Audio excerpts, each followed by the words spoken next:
This homeless man is just sitting quietly on the train. Peace is soon disturbed when a group of young thugs enters the wagon. The thugs bump into two other passengers, making it clear that they are looking for trouble. One of the other passengers shows them a gun, but the leader of the thugs, Anton, is not scared of it. Anton and his group manage to scare the other guys, who plainly walk away.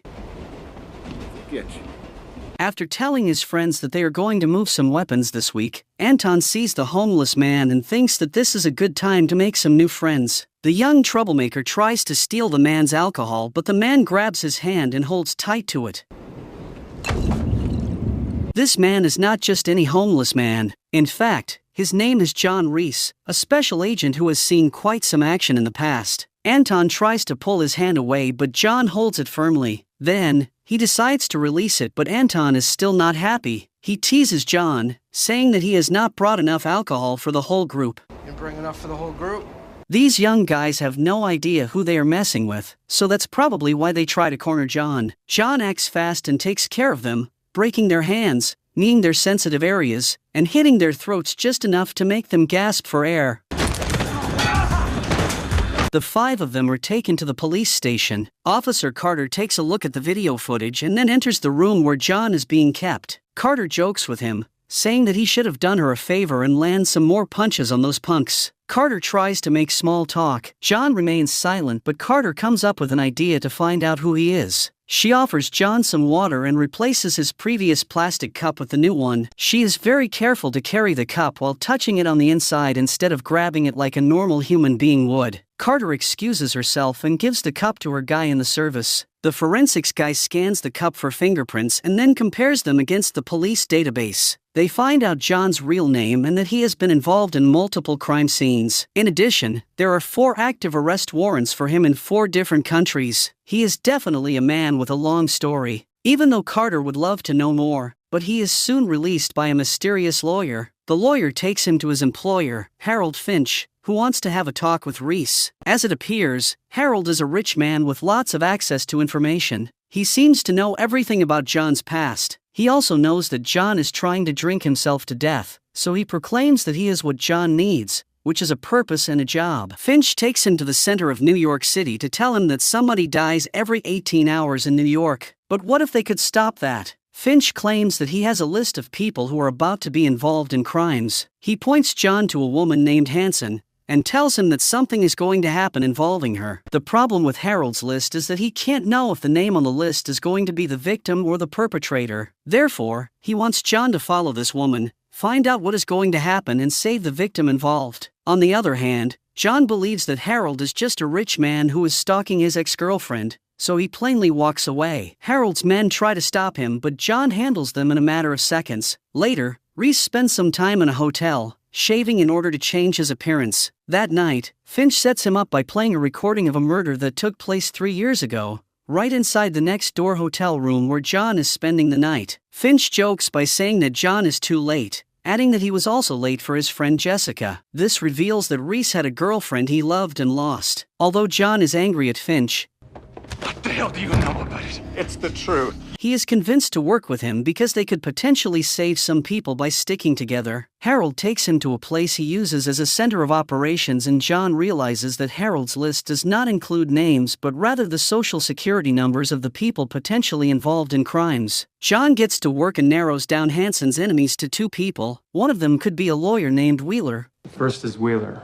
her co-counselor. who used to date Hanson but she broke up with him. The other one could be a gangster named Pope, who was sent to jail by Hanson. As John continues following her, he attends Pope's trial, where Detective Fusco is giving his statement. But after the trial, Hanson scolds Fusco because he got off script without her knowing. Later, Hanson visits Pope in prison to tell him that she believes he is not the one guilty of the crime attributed to him. John hears on the microphone installed in her phone that Pope has a younger brother named Michael, whom he is trying to protect. As it is implied, Pope is lying about the murder he supposedly committed to protect his brother from the real murderers because Michael witnessed them committing a killing. The next day, Wheeler enters Hanson's office to learn more about Mike by searching her computer, so John suspects that he is involved somehow. That night, the bad guys get to Michael first, but John intervenes and shoots their truck with a grenade launcher.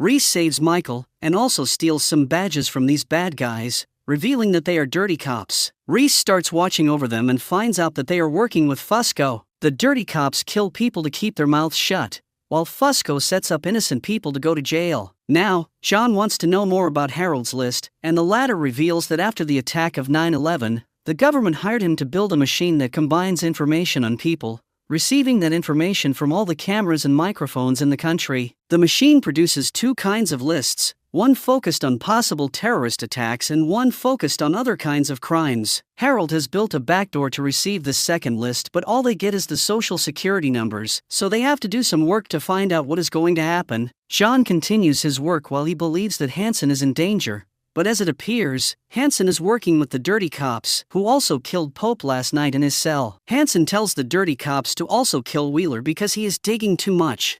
The problem is Wheeler. While Fusco appears behind John and points a gun at him, John escapes Fusco's custody, as he is taking him to the desert in order to kill him, and returns to New York. The dirty cops are about to kill Wheeler while they frame a thug for it, but Reese is right on time to stop them. Then, he takes care of Hansen by mixing some recordings up. Finally, he blackmails Fusco to work for him, because he is going to need somebody from the inside to work for him. A few days later, John enters an elevator and starts speaking with a guy named Bill. He asks the man if the flowers he is holding are for his wife, but Reese already knows the answer. He starts saying that some women abandon their partners when they learn that they cheat on them, but other women hire two guys to make it look like a robbery gone wrong. With that, Reese takes up the two guys following Bill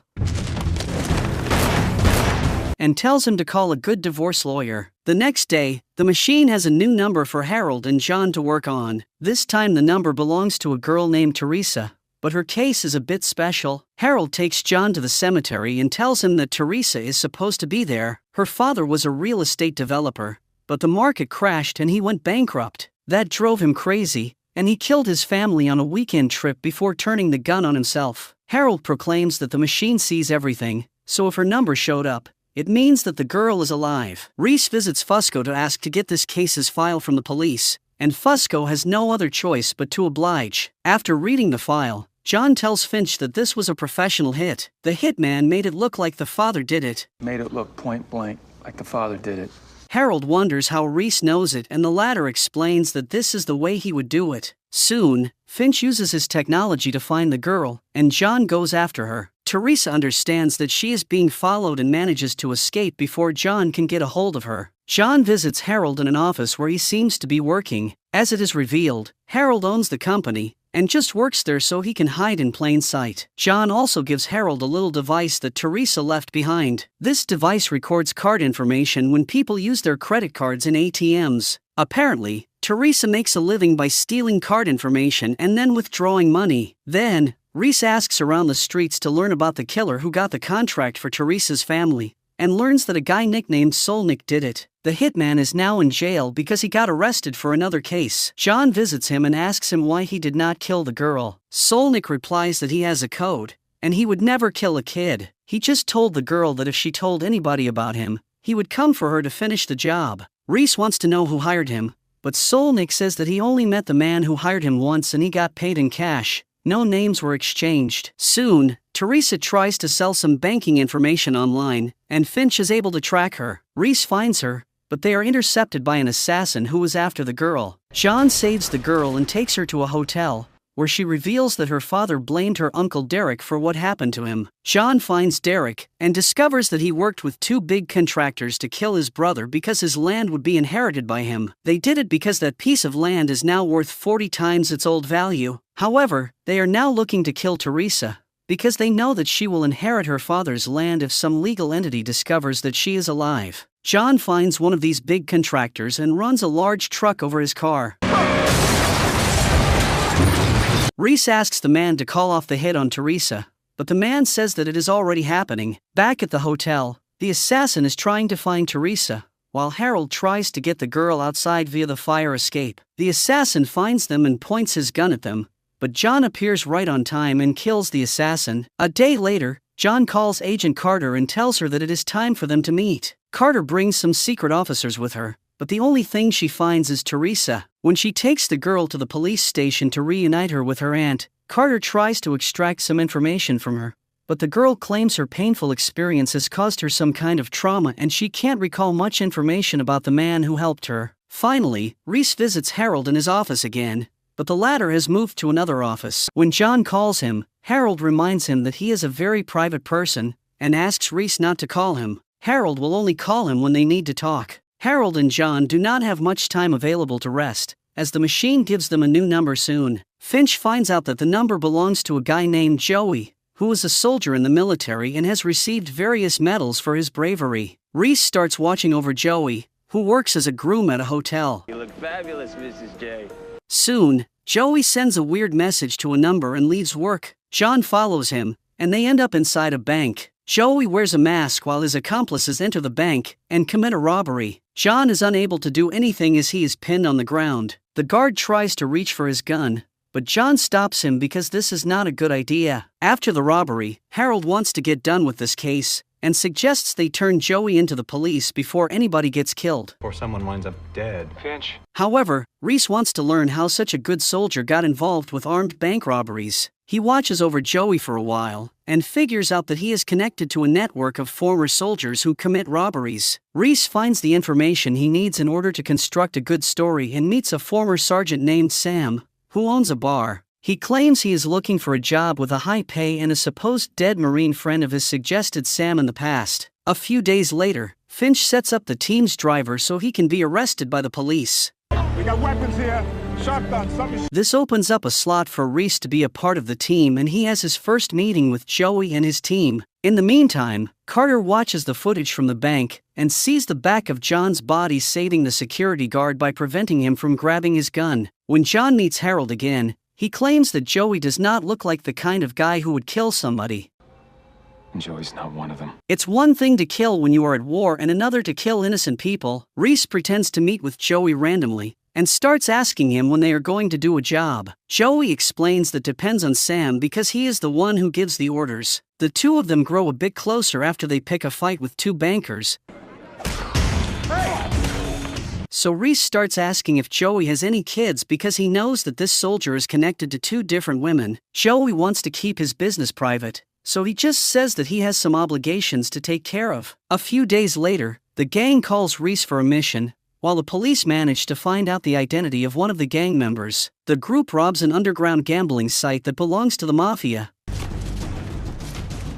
and they leave the place right before the police get there. Sam prepares the team for another hit, and Harold believes that it is time to put an end to this. Reese asks for some more time because he wants to protect Joey. He's learned that one of the women he meets is his girlfriend while the other one is the wife of his buddy at war. His buddy has a daughter, and Joey has made it his mission to gather some money for her so she can grow up comfortably. His wife had just had a baby. John joins the gang in their next mission, which is to steal the evidence of a case that has something to do with somebody named Elias. Finch discovers that Sam is setting the team up and warns Reese about it. When the guys hand the case files to Sam, he kills them, but Reese manages to save Joey and advises him to skip town.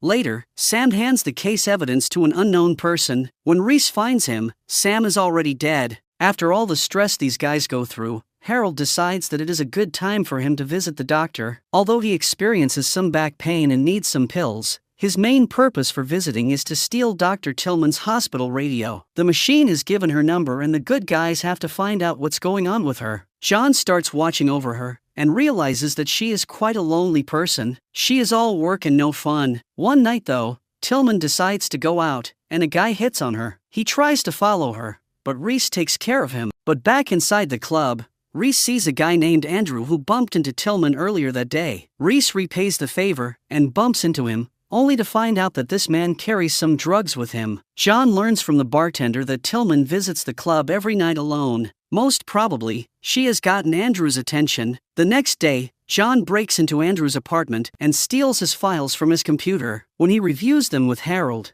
they find that Andrew is a predator and he is constantly looking for opportunities to exploit women. He also has a criminal record from college, but that record has been officially deleted. In the meantime, Carter reviews the footage from John's team when they entered the headquarters to steal the case files. She understands that one of the thieves had a brief interaction with Harold. And look, little guy says something back, right there. and they exchanged some words. Later that night, John watches as Andrew approaches Tillman in the bar. The two of them have a quick flirting encounter before leaving the bar. Andrew invites Tillman back to his house, but the doctor is not up for it. As Andrew walks away, Tillman follows him and uses a camera to zoom in and watch his moves more closely. John calls Finch to tell him that Andrew is not stalking Tillman, but rather the doctor is stalking the banker. John goes to Fusco to help him get Andrew's old file. When he reads it, John puts the dots together. In college, Andrew was accused of sexually assaulting a young woman, but the charges were dropped because nothing could be proven since the girl was 2 days late to report the incident. Later, that girl committed the unthinkable by consuming too many drugs. But that girl was not just any girl, she was Dr. Tillman's sister, so the doctor is looking for revenge. The machine gave them her number because she is going to try to kill Andrew. As for Harold, he gets a visit from Carter, who asks him what the robber told him. Of course, Harold lies, and claims that the robber told him not to stare at him. In the meantime, John continues his investigation, and discovers that Tillman has bought enough chemicals to make Andrew's body dissolve after she kills him. John's plan is to make Andrew disappear somehow so that Tillman can't execute her plan. Reese does what he has in mind, and causes an accident using Andrew's car, while he has loaded it with drugs. The police arrest Andrew, but he is let go the next day. Reese thinks this should not be happening, but Fusco explains that this guy is rich and has 4 lawyers with suits more expensive than his yearly salary. That night, Tillman enters Andrew's apartment and tases him. Then, he drugs him and carries him to her van in a wheelchair. However, John intervenes and asks Tillman to sit with him because he knows who she is carrying to the back of her van. Guy, you got tied up in the back of the van. John manages to convince her not to kill Andrew, because if she does, the most important part of herself will die. Tillman is not a killer, but rather a person who helps people. Reese takes Andrew to a secluded location, and the two of them start an interesting conversation. Actually, John tries to determine if he should allow Andrew to live because people might change, or if he should kill him because people do not change. John wonders if there are good people in this world anymore or if there are just good decisions to make. He also wonders if he will regret more allowing Andrew to live or killing him. Finally, John asks Andrew to help him reach a good decision, and the episode cuts to black. A few days later, the machine gives Finch the next social security number, which corresponds to a man named Samuel Gates. Samuel works at a Supreme Court as a judge, and the rumor has it that he is very fair. He is a tough judge who has declared war on crime. Consequently, it is not unlikely for him to have made many enemies. John follows him around, and realizes that a few guys are after the judge. One of them is about to make a move, so Reese prepares for a fight. But then he sees the man pulling his phone out, sending a message and throwing it in the dumpster. John turns around to grab that phone, and reads a message that talks about Samuel's son finishing school. John says they have been following the wrong person. I think we've been following the wrong Sam Gates. While at the same time, some bad guys try to kidnap Samuel's son. Reese tries to stop these men, and engages in a fight with them, but one of them pulls a pistol and shoots him. Reese drops unconscious, while the bad guys take the kid away. Soon, the judge receives a phone call from the kidnappers, who tell him that they have his son. They prompt him to wait for their call and not tell anyone about this. The judge is devastated by this news, so John decides to get near him to try to help. Who are you?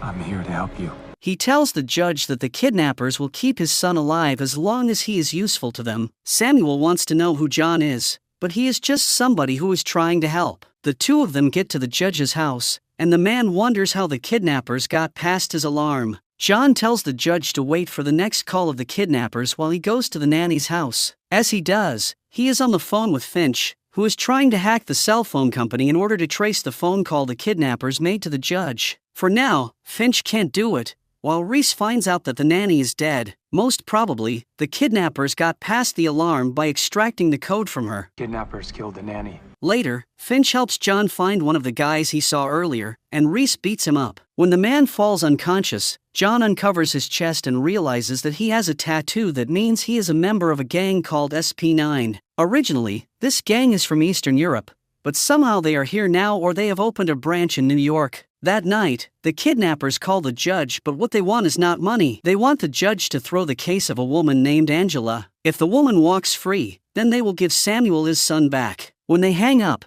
the judge reveals that Angela's case is a simple one. She ran over somebody and abandoned him. In the meantime, Finch learns that the SP9 gang has expanded their operations, and they have built a presence in around 18 countries. The next day, Samuel has to rule Angela's trial and he helps her case go well. However, he stalls as long as he can before reaching a decision. The gang boss calls him to ask him to stop playing games, but Samuel proclaims that he has to do this the right way. As for Reese, he has interrogated the guy he caught earlier, and has gotten the location of a place where the man goes to get paid. He visits the place and finds $500,000 there after beating two guys guarding the money. Finch listens to Angela's conversation with the gang boss on the phone and puts the dots together. Angela works in a bank that is producing some kind of software that spots money laundering, but she can turn it off with a click on her computer. Most likely, she is working with the gang boss to help him launder his money. The gang uses online payment methods to pay for their expenses, including human assets such as lawyers. The next day, Finch pretends to be working at the bank and steals some information from the servers. As the trial continues, John tries to find Samuel's son, but the kid is not in the place John believed him to be. Since the judge has no news of him, he is forced to free Angela of all charges. Not guilty on all charges. The gang boss calls Samuel to go pick up his son, but John knows that they are going to kill the judge. When Samuel arrives at the location, the bad guys prompt him to say goodbye to his son, but Reese appears with Angela and cites the information he knows. Angela turns the algorithm off for 3 minutes every morning in the bank so the SP9 can perform their transactions. That's how she is connected to the bank. The gang boss believes that the whole operation is burned. The operation is burnt. So he orders his guys to kill everybody. The interaction results in a shootout, with the bad guys losing. Eventually, Finch hands some evidence to a lawyer, so they can send Angela to prison, while the police find her tied up along with the gangsters. NYPD, anybody home? John Reese has to pretend he is a driver to get in touch with the next person that the machine points him to. He meets with a woman named Zoe Morgan, and pretends to be her new driver. Zoe is careful, so she calls the company to ask if they really sent her a new driver, but Finch is the one who answers the call and covers for John. John drives her to a location where she pays a guy to get a gun, but back in her apartment, Finch finds another gun. John comments that the only reason she would buy a second gun is because it is untraceable. Zoe changes her clothes, while John drives her to an event. He decides to follow her because he believes she might be the perpetrator. At the event, Zoe meets with a high-ranked officer and hands him the gun. Their conversation reveals that a police officer lost his gun, and Zoe just retrieved it for him to save him the trouble. Lastly, John drives Zoe back home, and she tells him to meet her again tomorrow. Be here tomorrow, 10 sharp. Finch asks John what he believes is going on, and the latter explains that she is a fixer. She does some favors for money. In a case like hers, there might be many people who would want her dead. In the meantime, the police find the dead body of a man who used to be the main suspect in an old case involving a dead woman named Marlene Elias. The case file that was stolen in earlier episodes belonged to her. Carter communicates with the detective who used to work this case, and he reveals quite some information. Marlene Elias was working as a waitress in a cocktail bar owned by a mafia don. The don had an affair with her, and Marlene wanted him to divorce his wife. The don got tired of her and hired this dead man to kill her back then. His case was bought by the don, and the killer walked free. Marlene Elias and the don had a son, who might be the one who ordered the stealing of the case file and killed the main suspect in his mother's case. Soon, Zoe gets in trouble with a guy named Mark Lawson, who was an heir to a huge pharmaceutical. He had her retrieve a recording showcasing his illegal affair, and after killing the reporter who had the recording, he now wants to kill Zoe as well to cut any loose ends. John intervenes and saves Zoe, while Finch poses as a major shareholder in the pharmaceutical in order to meet Mark. Harold's investigation reveals that Mark killed the woman he had an affair with, but things are a bit more complicated. Apart from having an affair with her, the woman was about to expose a huge scandal about one of the company's drugs. Mark could not let that happen, and took the girl out of the equation. John and Zoe break into the pharmaceutical's headquarters, and recover some deleted files from the main computer. Finch puts the info together, and finds out that the company's new drug has a mortality rate of 3%. 6 people out of 200, that's a 3% mortality rate. Which is too high. The company had tested the drug on some people, but they are all dead now. Most probably, they paid the authorities to keep this under their radar, so they could get the approval for their drug. Unfortunately, John and Zoe get caught. As they are tied up, Mark is about to kill them, but Zoe says that she has mailed a copy of the report to a person she trusts. Hope you don't mind. I emailed a copy to a friend. Mark negotiates with her, and Zoe agrees to take him to the guy who has the report if he promises to let her live. Before they go, Zoe tells John that he should not have trusted her, while she slips a paperclip in his hands. John cuts himself loose, kills the guy who was guarding him, and then finds Zoe in order to save her. The team of the good guys makes the information they have public, and the pharmaceutical is brought down, finally paying for their crimes. As they part ways, John tells Zoe to stay out of trouble, Stay out of trouble. but she replies that's not an option for her.